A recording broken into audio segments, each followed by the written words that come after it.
নমস্কার সবাইকে। আশা করি আপনারা সবাই ভালো আছেন। মহুয়ার নতুন একটি ভিডিওতে আপনাদের জানাই অনেক স্বাগত। আজকের ভয়েস ওভারটা শুনতে হয়তো আপনাদের একটু অসুবিধা হতে পারে, মানে অন্য দিনের থেকে আজকে একটু ভয়েস ওভারটা অন্যরকম শুনতে লাগতে পারে।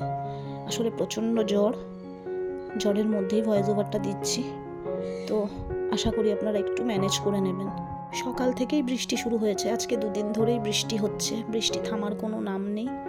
তো আমি এখানে একটু চা করে নিলাম, চা খেয়ে এবার চলে এসেছি রুমটা ক্লিন করতে। হ্যাঁ, যেদিনকে ভিডিওটা করছি সেদিনকে এখনও পর্যন্ত আমার শরীরটা ঠিক ছিল, অতটা কিছু বুঝতে পারিনি।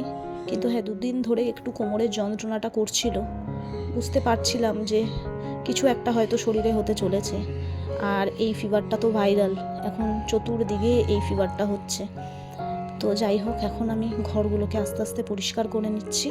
প্রথমে একটা কথা বলতে ভুলে গেছি, সেটা হলো আজকে শুক্রবার আর আমি ভোর 5টায় উঠেছি ঘুম থেকে, কিন্তু ব্লগটা শুরু করেছি ওই 6:45 থেকে।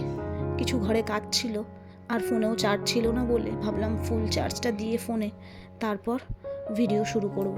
এখনও পর্যন্ত আমি পুরো ফিট ছিলাম, দেখে বুঝতেই পারছেন ঘরের কোনায় কোনায় সমস্ত কিছু আমি রুমটা পুরো ভালোভাবে ক্লিন করেছি।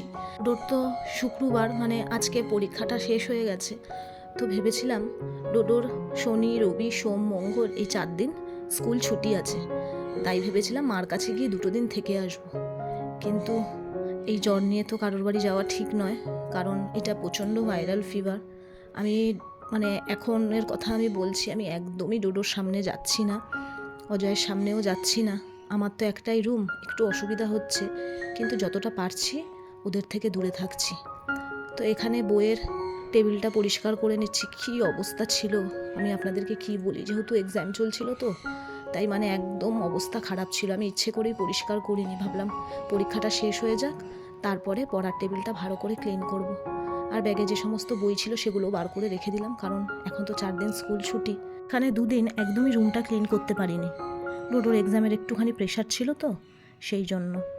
তাই আজকে ভালো করে রুমটা ক্লিন করছি। আর বেড কভারটা কেচে দিয়েছিলাম, না কাচিনি, ভুল বললাম, তুলে রাখা আছে, কারণ আজকে 2-3 দিন ধরে যা বৃষ্টি হচ্ছে আমার ঘরে পুরো কাচার পাহাড় হয়ে রয়েছে। তো আমি তো এখন এই মুহূর্তে কাচতে পারবো না, তাই ইচ্ছে আছে বৃষ্টিটা কমলে কাউকে একজনকে ডেকে এই জামা কাপড়গুলো কাচাবো, কারণ এখন আমার পক্ষে একদমই পসিবল নয় অত জামা কাপড় কাচা। মৌটুসি ডায়েরি 1M আমার ভিডিওতে কমেন্ট করেছে, খুব ভালো লাগলো তোমার ব্লগ, আজ ফার্স্টবার দেখলাম। তো অসংখ্য ধন্যবাদ, এইভাবে আমার ব্লগগুলো দেখো আর পাশে থেকো, আর এরকম সুন্দর সুন্দর কমেন্ট করো, আমিও আছি তোমাদের পাশে। তো 2 দিন ধরেই বুঝতে পারছি যে শরীরটা হয়তো খারাপ হতে চলেছে, সেই জন্যই আজকে সকালবেলা ঘুম থেকে উঠে পড়েছি। ভেবেছি তাড়াতাড়ি করে ঘুম থেকে উঠে সমস্ত কাজ তাড়াতাড়ি সেরে নেব, কারণ একবার যদি শরীরটা খারাপ হয়ে যায় না, তখন আর কোনো কাজ করতেই যেন ইচ্ছে করে না, কাজে কোনো এনার্জি আসে না। যেমন আজকে বসে ভয়েস ওভারটা দিচ্ছি দেখি, কিন্তু অনেকটা কষ্ট করে আমি ভয়েস ওভারটা তোমাদেরকে দিচ্ছি। আমাদের মতন যাদের একার সংসারে কাজ করার মতন আর কেউ নেই, তারা এই কষ্টটা বোঝে যে শরীরটা খারাপ হলে তখন কি পরিস্থিতি হয় সংসারের। আমার তো তবু মা সামনে থাকে, আমার শরীর খারাপের কথা শুনলে আমার মা এসে আমাকে অনেকটাই সাহায্য করে। যেমন ধরুন না, আজকে আমি যেমন ভয়েস ওভারটা দিচ্ছি, আজকে কিন্তু মা এসে রান্না করে দিয়ে গেছে আমাকে। অনেক না করেছিলাম, অজয়ও বললো আসতে হবে না, খাবার বাইরে থেকে কিনে নিয়ে আসবো।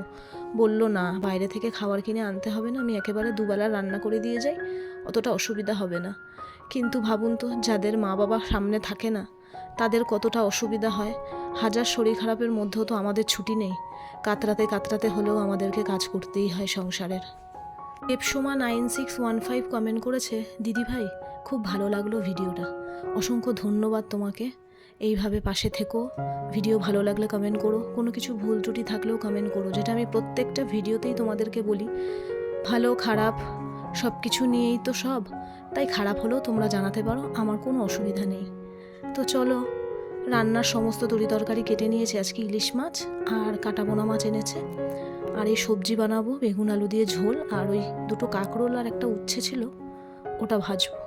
আর ওইদিকে তো আমি ভাত বসিয়ে দিয়েছি, এখন চট করে আগে কাঁকরোলগুলো ভেজে নিই। অনেক দিন ধরেই 2টো কাঁকরোল আর একটা উচ্ছে ছিল, নষ্ট মতন হয়ে যাচ্ছিল, তাই ভাবলাম ভেজে নিই আর রাখবো না। আর এদিকে মাছের তেলটা ভালো করে ভেজে ওর মধ্যে এই সবজিগুলো দিয়ে রান্না করব।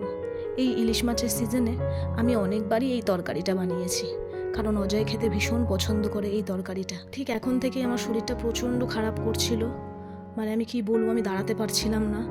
অনেক কষ্টে আমি রান্না করেছি, আর রান্নাবান্না করার পরে বাসনগুলোও মেজে নিলাম চটচট করে, আর ওদিকে আমার রান্নাঘরও পরিষ্কার করা হয়ে গেছে। আর ডোডোর তো আজকে পরীক্ষা শেষ, পরীক্ষার কদিন তোর তাড়াতাড়ি স্কুল ছুটি হয়ে গেছে, ও এসে গেছে, এখন খেয়ে নেব।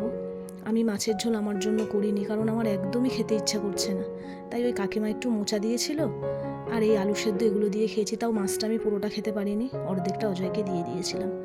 আর মুসুম্বিটাও ভাবলাম কেটে দিয়ে দিই ওদেরকে। তাহলে চলুন আজকের মতন ভিডিওটা এখানে শেষ করছি। জানি না আবার কবে আপনাদের সাথে ভিডিও শেয়ার করতে পারবো, কারণ শরীর ভালো না হলে তো ভিডিও করা পসিবল নয়।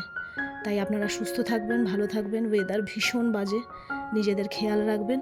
ভিডিওটা ভালো লাগলে একটা লাইক আর কমেন্ট করবেন। দেখা হচ্ছে খুব তাড়াতাড়ি।